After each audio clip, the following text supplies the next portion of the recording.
ओम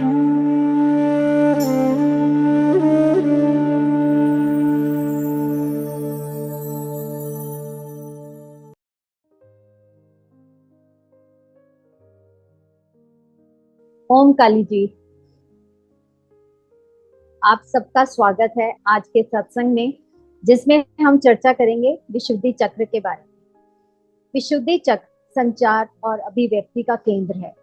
यह चक्र हमारे बोलने और अभिव्यक्ति की क्षमता को नियंत्रित करता है और हमारे विचारों और भावनाओं को व्यक्त करने में मदद करता है। जब यह चक्र संतुलित होता है तो हम अपने विचारों और भावनाओं को स्पष्ट और प्रभावी ढंग से व्यक्त कर सकते हैं। आइए इस चक्र के बारे में और जानें और इसे संतुलित करने के तरीकों पर गुरु जी से चर्चा करते हैं। गुरु जी। ओम काली जी, हमारी आध्यात्मिक जो यात्रा है बहुत आगे बढ़ गई है और अब हम लोग जो 5वां चक्र है विशुद्धि चक्र पे पहुंच गए हैं।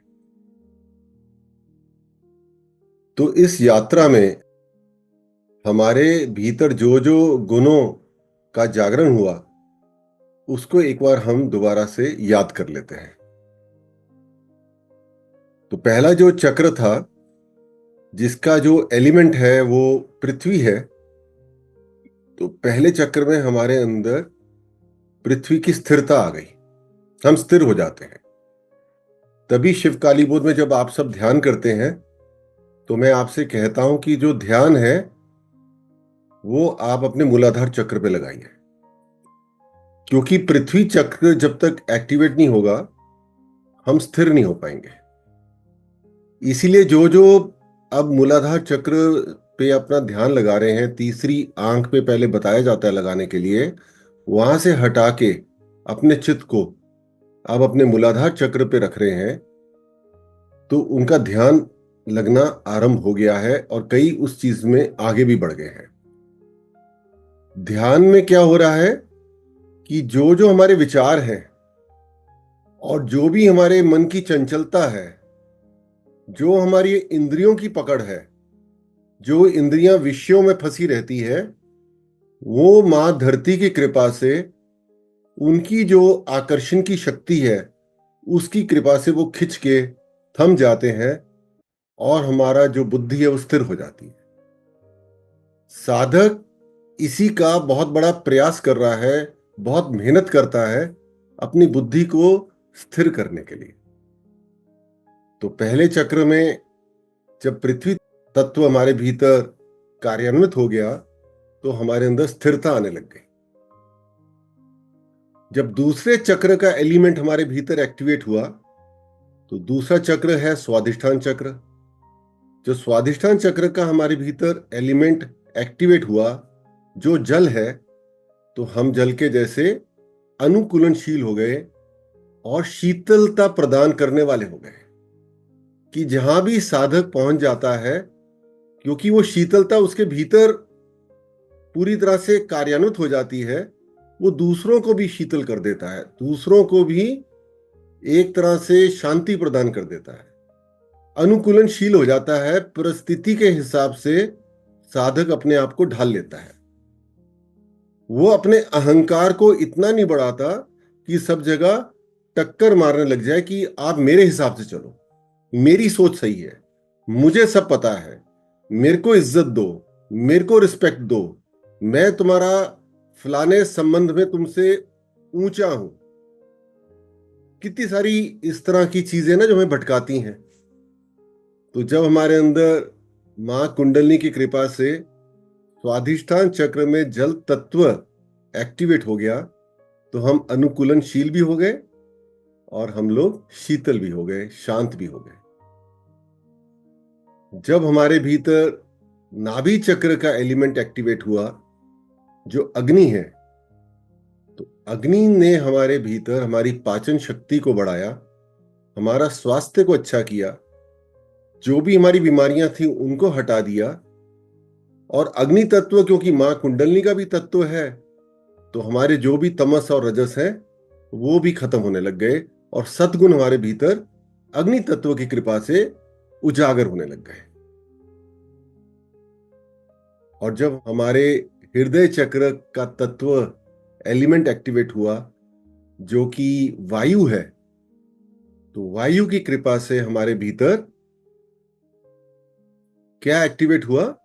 हम लोग जो भी कार्य करते हैं उसमें हमारा विश्वास बढ़ गया और गतिशीलता मिल गई। हम एक डायनामिज्म के साथ, एक स्पीड के साथ सत्कर्म करने लग जाते हैं।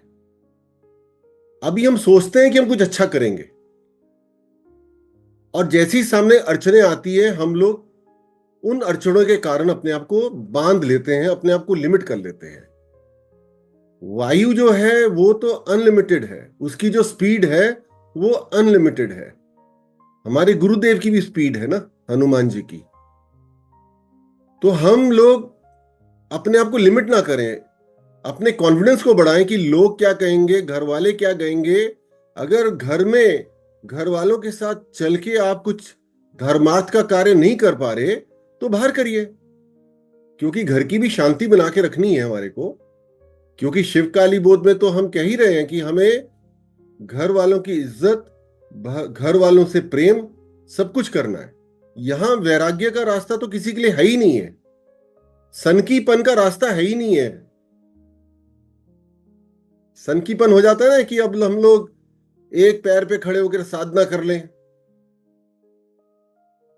कोई सोचता है कि मैं प्रेम नहीं करूंगा, प्रेम मेरे आध्यात्मिक उत्थान को नीचे गिर देगा।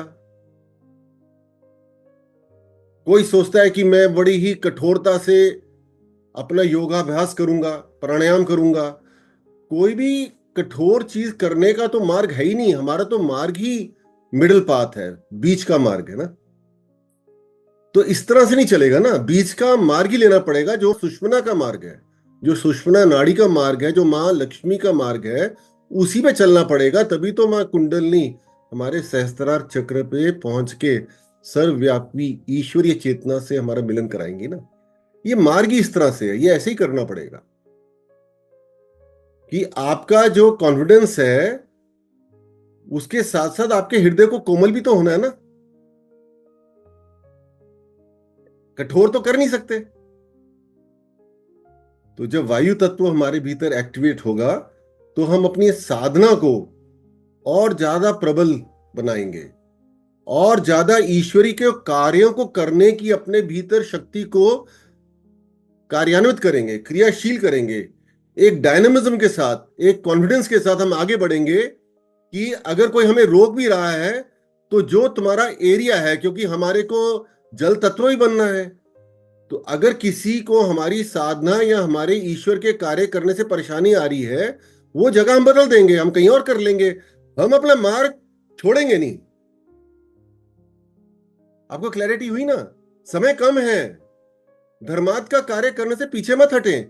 थोड़ा थोड़ा करके जैसा भी परिस्थिति हो करते रहे ना। और अब जो हमारा विशुद्धि चक्र में तत्व जागृत होने वाला है वो है आकाश तत्व। उसको ईथर भी कहते हैं। आकाश तत्व से हमें जो मिलने वाला है वो तो इस आध्यात्म का भरपूर उपलब्धियां हैं। जो जो आपको चाहिए सब कुछ मिलने वाला है, क्योंकि ये चक्र जो है जिस शक्ति की कृपा से एक्टिवेट होते हैं वो तो कृष्ण जी हैं। श्री कृष्ण की कृपा से ही एक्टिवेट होता है। और जो श्री कृष्ण का परसोना है, जो हमने उनके गुणों के बारे में पढ़ रखा है, जान रखा है, वो तो अथाह है, अनलिमिटेड है। कौन सा गुण नहीं है उनके भीतर? पूर्ण अवतार थे कृष्ण जी, और उन्हीं की कृपा से हमें पूरा का पूरा आध्यात्म समझ में आता है।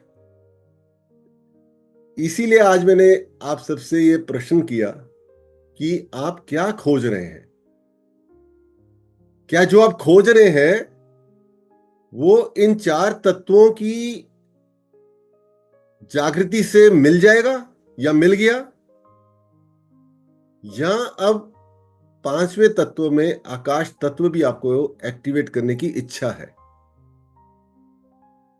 क्योंकि जब कुछ बहुत बड़ा मिलना होता है ना, तो कुछ छोटा छोटा तो छोड़ना पड़ेगा ना। जब बड़े स्वाद में जाना है, बड़ी चीज का स्वाद छकना है, ईश्वर का स्वाद छकना है, ईश्वर के करीब जाना है, तो छोटी चीजें तो छोड़ने में कठिनाई नहीं होनी चाहिए ना। तो वो तब संभव है अगर हमारा लक्ष्य हमारे को क्लियर है कि हमें पहुंचना कहाँ है। तो ये छोटी छोटी चीजें जो हमें बांध के रख रही हैं, जो हमें बहुत ही मनमोहक लगती हैं, है ना, वो हम छोड़ सकते हैं। तो लगेगा नहीं कुछ छोड़ना है, कुछ हमने छोड़ा या छोड़ने में कोई कठिनाई है, वो तो मां कुंडली कर ही देगी। हम केवल अपने लक्ष्य को क्लियर कर लें। इसीलिए ये मैंने आज प्रश्न पूछा। तो अब मुझे जो जो इसका उत्तर देना चाहें वो बताएं। उत्तर में आप कोई चमत्कार की बात ना करें। आपको क्या चाहिए, आप किस लक्ष्य को लेके मां काली की, मां कुंडलिनी की साधना कर रहे हैं, वो मुझे बताएं। तो फिर हम विशुद्धि चक्र के आगे डिटेल में बात करेंगे। गुरुजी, क्वेश्चन पहले ये था कि अभी आध्यात्म में जो है हम क्यों जुड़े। सबसे पहले तो आध्यात्म में तो चलो हम मतलब माँ की कृपा से बचपन से ही ऐसा मिला कि हम जो है भगवान के साथ जुड़े थे, पर हमें ये नहीं था कि हम इसके साथ आगे क्यों चल रहे हैं और हमें लाइफ में क्या चाहिए। तो हमें फीलिंग आनी चाहिए ना कि हम पूजा पाठ करते हैं, सब कुछ करते हैं, फिर भी हम इंटरनल जो है क्यों इतने डिस्टर्ब रहते हैं, क्यों हमें किसी चीज की सेटिस्फेक्शन नहीं होती है, क्यों कोई अगर बोल दे तो इतनी इरिटेशन होती है या गुस्सा आता है। तो ये सारी चीजें जो है अब कि एक्चुअल में अध्यात्म क्या है, अपने अंदर को प्योरिफाई करना, जो हम हमारे अंतरात्मा है, जो ब्रह्म रूप है, जो एक होता है ना कि धुंधला पड़ गया है, उसको प्योरिफाई करना। तो वो चीज तो अभी प्रोसेस में चल रही है। और मेरा तो लक्ष्य गुरु जी एक ही है कि मुझे नहीं पता, पर मैं ये बोलती हूँ कि हाँ, मुझे माँ चाहिए। Very nice. आपको माँ चाहिए, तो आपकी बात का ये कंक्लूजन लेते हैं, आपको माँ चाहिए। हाँ जी, पलक आप बताएं। तो गुरुजी, मुझे लगता है कि जो हमारे सोल के ट्रू एट्रीब्यूट्स हैं, जैसे कि कंटेंट रहना, मतलब बाहर से जैसे लोगों की वैलिडेशन नहीं चाहिए, या ब्लिसफुलनेस, मतलब कोई सिचुएशन नहीं चाहिए टू रिमेन हैप्पी। ब्लिसफुलनेस जो हमारे सोल का ट्रू नेचर है।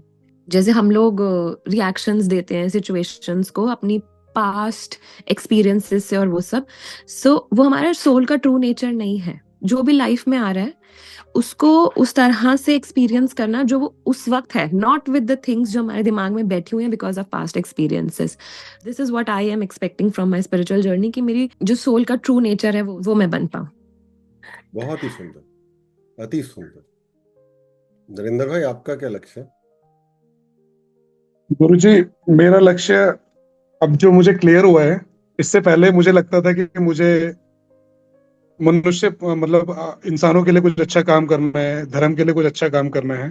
मतलब मैं बहुत ज्यादा मतलब इधर उधर फंसा हुआ था। लेकिन अब मुझे समझ में आया कि इस जन्म में नहीं, हर जन्म में जो हमारा परम लक्ष्य है वो भगवत प्राप्ति है। हमारी जो आत्मा है उसको हमने परमात्मा से जोड़ना है, और जो उसका ट्रू नेचर है आत्मा का, उसको हमको समझना है और उसको ही हमें इम्प्लीमेंट करना है। मुझे लग रहा है कि ये हर जन्म में ही है, इस जन्म में भी नहीं है, मुझे हर जन्म में ये सब हमें प्राप्त करना है। और अब मेरा जो लक्ष्य है वो यही है कि आत्मा को जो है उस तरीके से जो अवगुण और जो बहुत सारी परत हमारे ऊपर चढ़ गई हैं, उन सारे परत को एक बाई वन करके उतारना है, और उसका मिलन जो है परमात्मा से करना है, ताकि जो परमात्मा ने जिस लिए भेजा था उस आत्मा को उसी फॉर्म में उनको वापस दे दिया जाए। अति सुंदर। अर्चना जी कुछ कह रही हैं? ओम काली गुरु जी, मेरे को लगता है कि मेरा लक्ष्य है कि आध्यात्म से जुड़ना है। वो जुड़ना है कि अपने शांति के लिए और अपने आप को मतलब पूर्ण करने के लिए, क्योंकि हम यदि दुनिया के साथ जुड़े रहते हैं तो वो पूर्ण नहीं रहते हैं। मतलब पूर्ण नहीं रहते हैं, मतलब कि इधर उधर भटका हुआ रहता है मन। वो मन का जो भटकाव है वो एक्चुअल में अध्यात्म के साथ ही कम हो सकता है। वो जो शांति है वो हमें किसी और चीज से, संसार के कोई भी चीज से नहीं मिल सकती, केवल अध्यात्म से मिल सकती है। बहुत सुंदर। और मतलब मेरे को अभी जैसे जो मैं एक्सपीरियंस करती हूँ कि जब मेडिटेट करती हूँ तो पहले कोई ध्यान नहीं लगता था, वो नहीं रहता था, लेकिन अभी मेरे को अपने अंदर वो चीजें जो 5 तत्व आप बताए ना, वो मेरे को फील होता है अभी। ऐसा थोड़ा जैसे लगता है कि खाली है, लेकिन डार्क लगता है, लेकिन कहीं कोई एक लाइट दिखती है। आप बताएं प्रवीण जी। ओम काली गुरुजी, सभी साधकों को ओम काली। जब मैं गुरुजी अपने शिवकाली बोध में और आपसे जब संपर्क में आया था, तब जो भी था उस समय मैंने आपसे उस समय भी यही कहा था कि मुझे मोक्ष चाहिए, और आज भी मोक्ष ही चाहिए। किंतु अब यह है कि उस समय ऐसा लगता था कि मोक्ष मिल जाएगा, सब कुछ मिल जाएगा, मतलब संतुष्टि मिल जाएगी, मतलब जो सफरिंग सब खत्म हो जाएगी। किंतु समझ में आया कि मोक्ष तो चाहिए, किंतु जो जर्नी है उसको एंजॉय करते हुए चलना है। और अल्टीमेट मोक्ष जो है उसमें खाली मोक्ष लेके घर में नहीं बैठ जाना है कि पहाड़ों में जाके बैठ गया, कर गया और अपना मोक्ष मिल गया, भगवान जी मिल गए तो उनके साथ कनेक्ट हो गया, तो अपना सेल्फिश नहीं होना है, उस जर्नी में आगे बढ़ना है। और यदि मोक्ष मिल गया इस जन्म में, यदि ऐसे पुण्य किए होंगे तो मिल जाए, यदि मिल जाए तो उसके लिए आगे फिर सनातन धर्म के लिए कुछ काम करना चाहता हूँ कि सनातन धर्म को आगे ले जाऊं, उसके लिए कुछ कुछ कुछ भी कर सकूं, जो माँ का आशीर्वाद होगा, जैसा भी वो चाहेंगे वैसा, यही है मेरा। बहुत सुंदर। हरीश भट्ट आप बताएं। जी गुरुजी, ओम काली गुरुजी, कि मैं तो साधना इसलिए कर रहा हूँ कि ताकि मैं अपनी खोज कर सकूं, मैं अपने आत्म स्वरूप को, वास्तविक स्वरूप को जान सकूं, ये एक्चुअली ये है क्या। और जब मैं आत्म साक्षात्कार की तरफ बढ़ना चाहता हूं तो इसका मतलब है कि जब मैं आत्म साक्षात्कार करूं उसके बाद ही मैं ईश्वर का साक्षात्कार कर सकता हूं। क्योंकि अगर मैं स्वयं को नहीं जान सकता, मैं ईश्वर को नहीं जान सकता। सर्वप्रथम मुझे अपने आप को जानना है। मैं बस ज्यादा बड़ी सोच लेके नहीं आया हूँ, मुझे सबसे छोटी सोच लेके आया हूँ कि मुझे स्वयं को जानना है। पहले मुझे अपनी आत्मा को जानना है, स्वयं का वास्तविक रूप जानना है, उसके बाद मैं ईश्वर को जानूंगा। पहले स्वयं को जानना जरूरी है मेरे लिए स्पेशली। बताइए दीपिका। हाँ जी, ओम काली गुरु जी। तो मेरा स्पिरिचुअलिटी में आने का एक ही पर्पस था शुरू से, आई थिंक चाइल्डहुड से यही था कि I want to help other people. मतलब आई फील वेरी सैड जब मैं किसी को हॉस्पिटल में देखती हूँ, बीमार देखती हूँ, पुअर देखती हूँ, मुझे लगता है why I am not there to help them. हमेशा से शुरू से यही था और यही है, अभी भी यही है। I want to help other people as much as I can. और मुझे लगता है उसकी शुरुआत शायद हमारे घर से होती है, और वो होनी शुरू हो गई है कि अब कोई रिएक्शन ही नहीं आता मेरी तरफ से, तो थोड़े थोड़े चेंजेस आने शुरू हो गए हैं। बाहर भी, वर्क प्लेस पे भी मैं ये सब देखती हूँ, और जितना हो सके मैं ट्राई करती हूँ अपनी तरफ से कि मैं हेल्प कर सकूँ लोगों को। तो मेरा यही था अध्यात्म में आने का कि I want to help people. इतना मजा आया ना सुन के सबकी बातें। तो किसी ने कहा कि मुझे ब्लिसफुलनेस चाहिए, आनंद चाहिए। मैं तो हैरान रह गया सुन के कि आनंद चाहिए, तो फिर उसके बियॉन्ड अब बचा क्या। आनंद ही हमारी आत्मा का स्वरूप है, वही ईश्वर है, वही शिव है। तो जैसे हमने बोला हमें ब्लिसफुलनेस चाहिए, हमें शिव को ही मान लिया।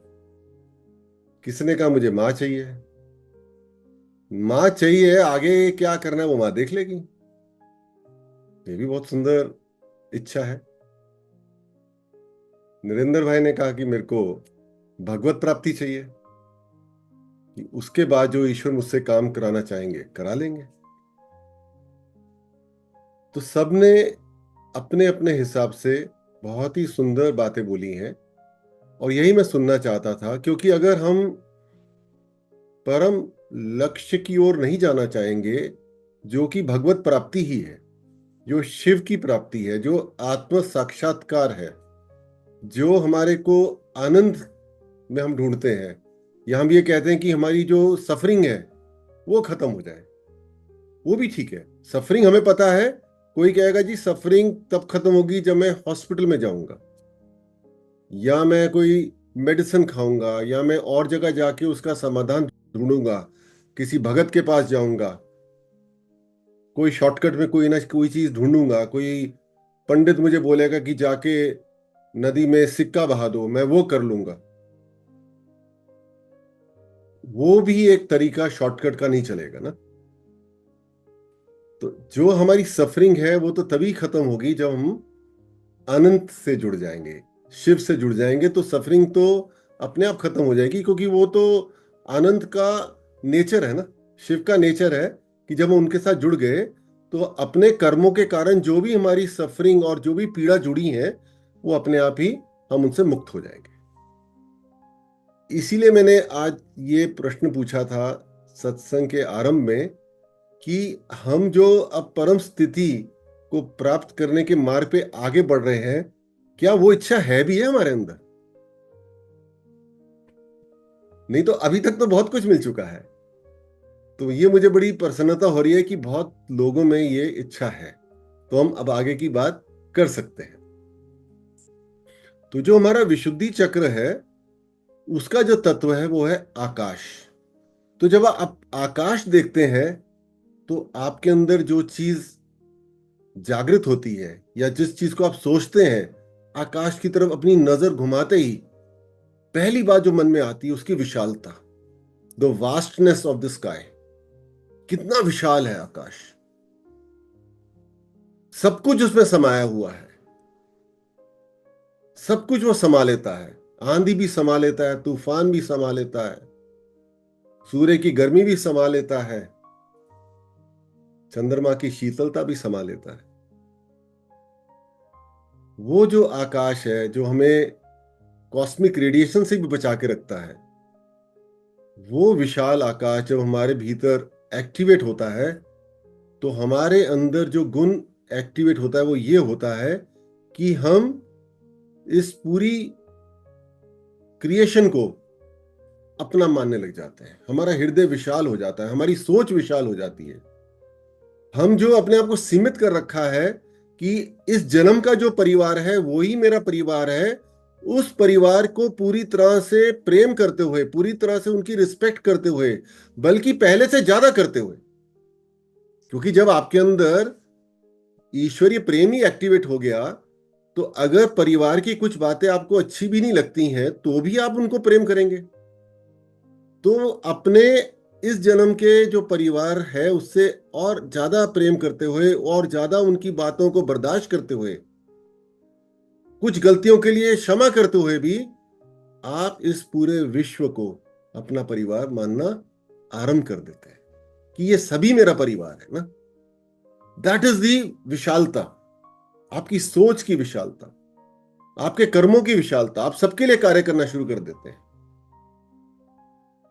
कि आप चाहते हैं मैं किसके लिए क्या करूं। अब आप बैठ ही नहीं सकते जब आपके अंदर आकाश की विशालता एक्टिवेट हो गई। आप आराम से अपने कमरे में, ड्राइंग रूम में एसी चला के आध्यात्म कर ही नहीं सकते।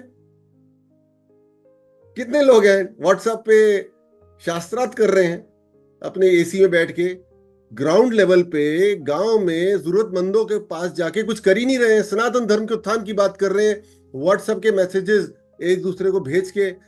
इससे होगा क्या? परिवर्तन नहीं आएगा ना जब तक आपने पुरुषार्थ ही नहीं किया, मेहनत ही नहीं करी, तो कैसे परिवर्तन आएगा? तो आप बैठ ही नहीं सकेंगे। जैसे प्रवीण जी ने बोला कि अगर मुझे मोक्ष मिल जाएगा तो मैं जन कल्याण के लिए कार्य करना चाहता हूं, तो प्रवीण जी वो तो आपको मजबूरी हो जाएगी, क्योंकि बिना आकाश की विशालता अपने भीतर जागृत हुए आप उस परम स्थिति तक पहुंच ही नहीं पाएंगे ना। तो जब पहुंच गए तो इसका मतलब वो तो एक्टिवेट हो गया। तो जैसे मैं भागा रहता हूं गांव में, जगह जगह रुका ही नहीं जाता। कोविड में भी यही हुआ था कि यहां पे घूमना मना हो गया था शहर में, तो मैं और नरेंद्र भाई गांव में ही चले जाते थे। कभी वृंदावन तो कभी शुक्रताल, कभी कहीं पे जाके हम लोग अपने कार्य को करते रहे, क्योंकि वहां छोटी जगहों पे इतनी बंदिशें नहीं थी। आकाश तत्व की जब विशालता हमारे अंदर एक्टिवेट हो गई तो छोटी सोच खत्म हो गई। छोटी सोच से हम मुक्त हो गए। अब कुछ भी छोटा नहीं है हमारे लिए। ये पूरा विश्व ही मेरा परिवार है, तो सामूहिक रहने का, सामूहिक होने का हम आनंद मिलने लग जाता है। सबके साथ बांटना है, सबके साथ रहना है, सबकी बातों को बर्दाश्त करना है, सबके साथ प्रेम करना है, तो हम अपने पूर्ण रूप में आते हैं। तब हम तभी अपने पूर्ण रूप में आते हैं, नहीं तो हम तो एक सीमित है ना। कितनी सुंदर है ना ये वाला गुण आकाश का, कि कोई व्यक्ति अगर आपको देखता है, उस समय जब आपके अंदर ये तत्व एक्टिवेट हो जाएगा, वो भी आपकी विशालता की तरफ अट्रैक्ट हो जाएगा कि ये व्यक्ति है कौन,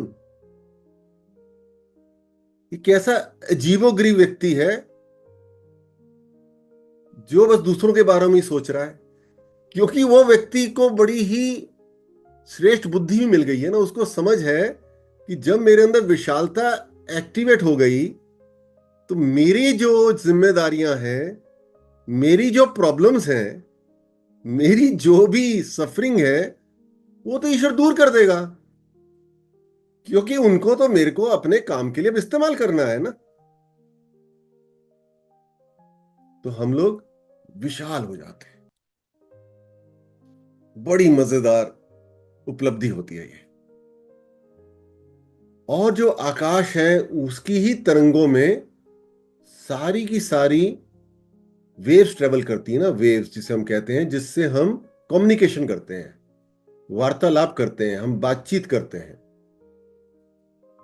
चाहे वो टेलीफोन लाइंस हो, चाहे वो टीवी सिग्नल्स हो, चाहे वो हमारे व्हाट्सएप के सिग्नल्स हो, और चाहे हम आपस में 1 to 1 भी बात कर रहे हो, तो भी हम जो बात कर रहे हैं वो आकाश तत्व में ट्रेवल करता है।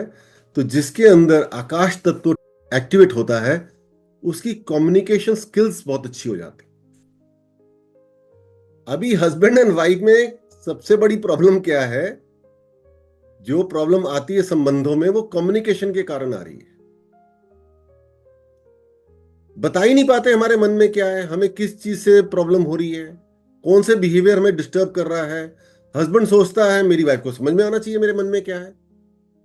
वाइफ को लगता है कि अरे मैंने पहले बोला तो था 2 साल पहले, मुझे ये बिहेवियर अच्छा नहीं लगता,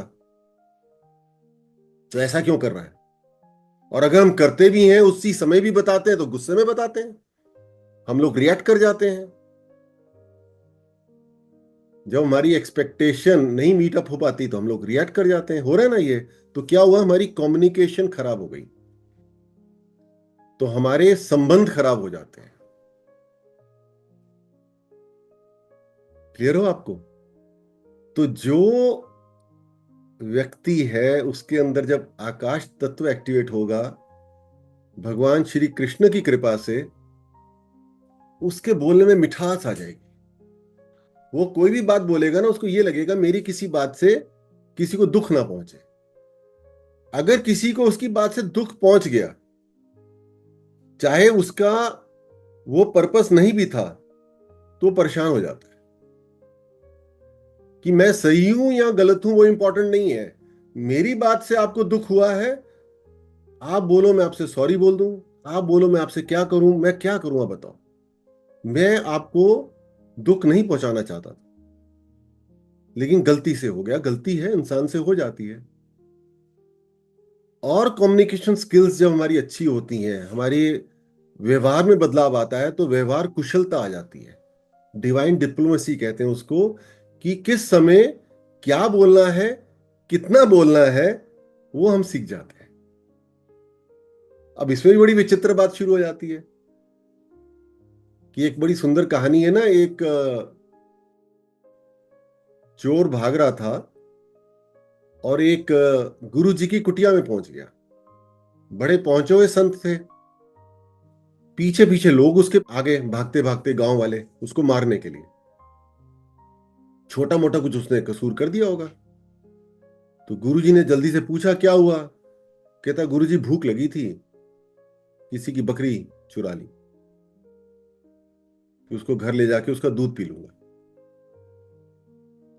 तो गुरुजी ने कहा ठीक है, तुम वहां छुप जाओ।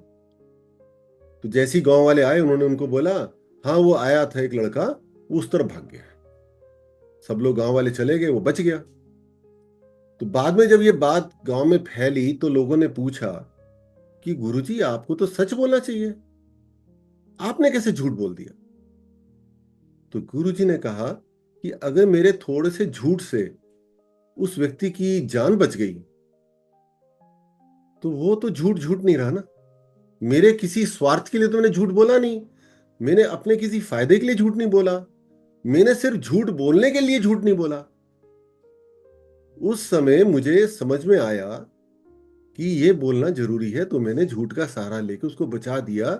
तो ये है हमारी कूटनीति, हमारी व्यवहार कुशलता, कि जिस समय क्या करना है, क्या बोलना है, किस तरह से व्यवहार करना है, हम सीख जाते हैं। अभी कुछ लोगों को बड़ी बीमारी होती है कि हम बड़े स्ट्रेट फॉरवर्ड हैं, we are very straightforward, हम झूठ नहीं बोल सकते। जैसे एक पांडव भी था, झूठ नहीं बोल सकते, बड़े ही अपने आप को सत्य पे आधारित मानते थे, और क्या किया, अपनी बीवी को, अपने भाइयों को, सबको ही जुए में हार गए। मेरे कहने का मतलब यह है कि क्योंकि आकाश तत्व हमें मुक्त भी करने वाला है ना अभी आगे चल के, तो ये छोटी छोटी चीजों से, छोटी छोटी अपनी दिमाग की उपज से, कि हम सोचते हैं ऐसा ही सही है, यही करना चाहिए, आप अपने राइट और रॉन्ग से फ्री होके जो ईश्वर तत्व है वो आपको बताता है कि क्या सही है और क्या गलत है, आप उस हिसाब से बिहेव करने लग जाते हैं, और वो गलत भी नहीं होता, क्योंकि अब आप ईश्वर के इंस्ट्रूमेंट बन गए ना। मेरी बात समझ रहे ना इस बात को? तो कम्युनिकेशन की जो हमारी क्वालिटी है, बात करने की क्वालिटी, लोगों से व्यवहार की क्वालिटी, और क्या सही है और क्या सही नहीं है, वो भी हम अपने आप ही करने लग जाते हैं, क्योंकि हमारे सारे एक्शन, क्योंकि ईश्वर कंट्रोल करने लग जाते हैं, तो वो धर्म से जुड़ जाते हैं। जो भी धर्म के विपरीत है वो हम नहीं करेंगे, और जो धर्म के हिसाब से होना चाहिए वो हम करने लग जाते हैं। ये अपने आप होने लग जाता है, तो हम अपनी बुद्धि से मुक्त हो जाते हैं। अभी हमें सोचना पड़ता है कि ऐसा करें या ना करें, ऐसा करें तो क्या होगा, ऐसा करेंगे तो क्या कहेगा, मुझे ऐसा ही करना चाहिए, मैंने यही सीखा है, मेरा एक्सपीरियंस मुझे ये बता रहा है, सब जगह मैं चल रहा है ना बकरी के जैसे। तो जब हमारे अंदर आकाश तत्व एक्टिवेट होता है तो हम कहते हैं जैसे ईश्वर चाहेंगे मैं करूंगा, और ईश्वर आप भी मुझसे वही कराएं जो आप ठीक समझते हैं। अब हमें आकाश तत्व से एक बहुत ही उच्च उपलब्धि मिलने वाली है। उससे पहले एक और उपलब्धि मिलने वाली है, वो ये है कि हम लोग अपनी इंद्रियों पर विजय प्राप्त कर लेते हैं। है ना, हमारी इंद्रियां जो हमने पहले डिस्कस करी थी, हमारी दृष्टि, हमारे सुनने की शक्ति, हमारी जीभ का जो स्वाद है, जो हमारे सूंघने की शक्ति है, और जो हमारी त्वचा है, उसके बाद मन, बुद्धि, अहंकार, चित्त है, अंतर्करण की इंद्रियां हैं हमारी। ये सब जो हमें, इनके जो विषय हैं, वो जो हमें गुमराह करते हैं, उससे हम मुक्ति पा लेते हैं। विषय का मतलब हो गया कि देखने में हमें अच्छा देखना चाहिए, अच्छा लगता है, हम कोई गरीबी नहीं देख सकते, किसी गरीब के यहाँ जा नहीं सकते, उसकी गरीबी हमें पसंद नहीं है, हमें अमीरों के घर ही जाना अच्छा लगता है, हमें अच्छी अच्छी पिक्चर देखना अच्छा लगता है, या जो चीज हमारे आध्यात्मिक उत्थान के लिए अच्छी नहीं है वो भी देखना अच्छा लगता है। जब ऐसी चीज हमें नहीं दिखती तो हम विचलित हो जाते हैं। हमें अपनी बड़ाई, अच्छाई सुनना अच्छा लगता है। कानों का विषय हो गया ना कि सुनना अच्छा लगता है, जो अच्छा अच्छा है वो हम सुनेंगे। कोई हमारी बुराई कर देता है, कोई हमारे को गलत बोल देता है, हम एकदम से क्रोध में आ जाते हैं। हमें अच्छी अच्छी चीजों का स्वाद लेना अच्छा लगता है, चाहे वो हमारी सेहत के लिए कितना भी नुकसानदायक हो। बीमारी लगी हुई है ना लोगों को इस वक्त बाहर का खाना खाने की, वो सारा ही जहर हम खा रहे हैं सिर्फ स्वाद के लिए। इसीलिए जो साधक होता है उसको कहते हैं तुम सात्विक भोज करो। एक बड़ी सुंदर कहानी है ना कि जो राजा जनक थे उनको विदेही कहा जाता था। विदेही का मतलब हुआ कि उनको देह के परे हो गए, वो जीते जी ही अपने शरीर के परे हो गए। तो उनका जो राजमहल था उसमें अक्सर लोग आके उनसे चर्चा किया करते थे धर्मार्थ की, धर्म की, शास्त्रों की। तो एक उनके मंत्री ने एक बार उनसे पूछा कि राजा जी, आपको सब लोग विदेही क्यों कहते हैं, आपका तो शरीर है। तो राजा ने कहा, मैं तुमको 2-4 दिन में बताऊंगा।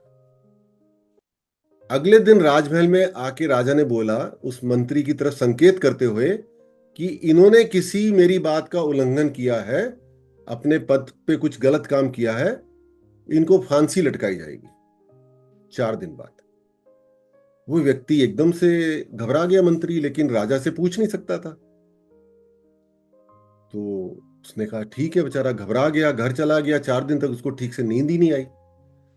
4 दिन बाद जब वो आया, उसको था कि आज मुझे फांसी लगेगी और मेरा आज का आखिरी दिन है। सारे घर वाले ने रोक के उसको विदा दी। जब वो वहां पहुंचा राजमहल में, तो देखा राजा ने तो बहुत बड़ी दावत का इंतजाम कर रखा है। बड़े अच्छे अच्छे पकवान बने हुए हैं, मिठाइयां बनी हुई हैं, सारे लोग दावत खा रहे हैं। तो राजा ने उसको भी बोला, उसको तो मन ही नहीं कर रहा था, उसको तो पता था कि मैं अब तो मरने वाला हूं थोड़ी देर में। राजा ने कहा कि तुम भोजन ग्रहण करो। अब राजा का फिर आदेश हो गया, मना नहीं कर सकता था, वो भोजन करने लग गया। जब उसने भोजन कर लिया तो राजा ने पूछा, कैसा लगा भोजन, कौन सी मिठाई खाई, कौन सी मिठाई ज्यादा स्वाद थी। मंत्री बोला, राजा जी आप कैसी बात कर रहे हो, मेरे को तो यही चिंता खाई जा रही है कि अब थोड़ी देर में ही मुझे फांसी लगने वाली है, मैं तो मरने वाला हूं, मेरा तो कुछ खाने का मन ही नहीं है, खाने की किसी चीज में स्वाद ही नहीं है।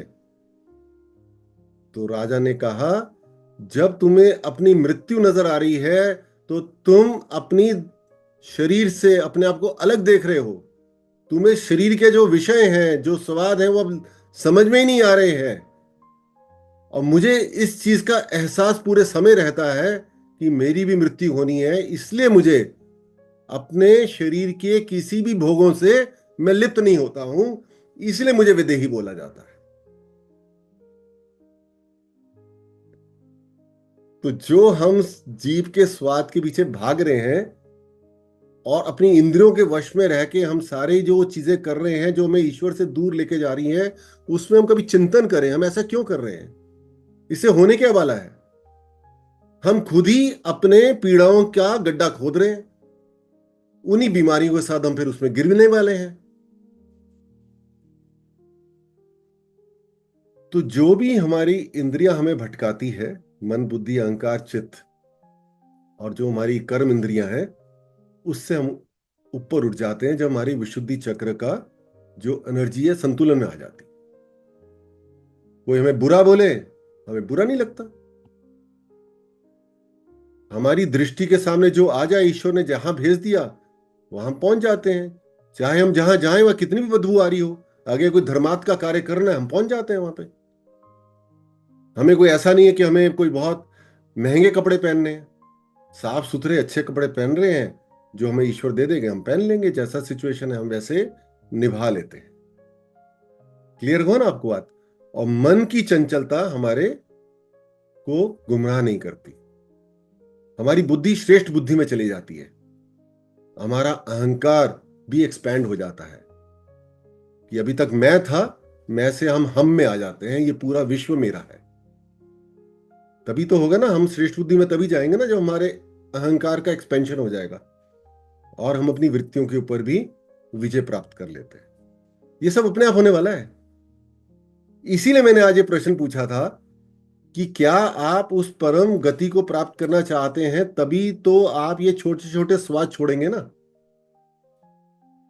इंद्रियों के विषयों पे तभी तो विजय प्राप्त करेंगे ना। क्योंकि अब ये आपको रोकने वाली है ना, कि अगर आपने नॉन वेजिटेरियन खाना खा लिया, किसी का मांस खा लिया, वो आपके लिवर को गर्म कर देगा, आपके पेट को गर्म कर देगा, तो कैसे आप ईश्वर के मार्ग पे आगे बढ़ेंगे ना।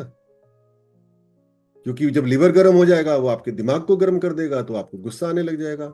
आप सिगरेट पिएंगे तो भी आपका विशुद्धि चक्र खराब हो जाएगा। आप कोई ड्रग्स लेंगे, गांजा लेंगे, उससे भी विशुद्धि चक्र खराब हो जाएगा। जब विशुद्धि चक्र खराब हो जाएगा तो बहुत सारी नकारात्मक एनर्जी, सबसे बड़ी जो नकारात्मक ऊर्जा आपके अंदर एक्टिवेट होती है वो शनि की दशा चल पड़ती है, वो भी आपको आपके आध्यात्मिक मार्ग से रोकेगी। क्लियर हो रहा है ना आपको ये सब बातें? तो अब जो हमारे को मिलने वाला है इन सब के बाद, आकाश तत्व की कृपा से, श्री कृष्ण जी की कृपा से, वो हमें मिलने वाली है मुक्ति। आकाश की अगर हम देखते हैं तो हमें एक मुक्त होने का फीलिंग आता है, फ्री होने का, फ्रीडम है वहां पे, कोई बंधा नहीं हुआ वहां पे। और यही जो मुक्ति है, यही मोक्ष है, कि हम लोग पूरी तरह से ये जानकर कि ईश्वर करता है, हम दृष्टा की स्थिति में आ जाते हैं, सब कुछ देखने की स्थिति में आ जाते हैं। अब मैं आगे इस पे बात करूंगा कि मुक्ति के साथ हमारे को क्या क्या उपलब्धियां होने वाली है। दृष्टा की स्थिति आने वाली है, जिसको कहते हैं साक्षी भाव। हमारे भीतर श्री कृष्ण जी की प्लेफुलनेस आने वाली है कि ये जीवन, ये पूरी सृष्टि एक खेल है, उसको खेल के साथ जैसे ही हमने खेलना है। ये सारी जो बंदिशें यही तो हमें दुख दे रही हैं। इसका मतलब छोड़ना कुछ नहीं है, ये छोड़ने वाला मामला ही नहीं है।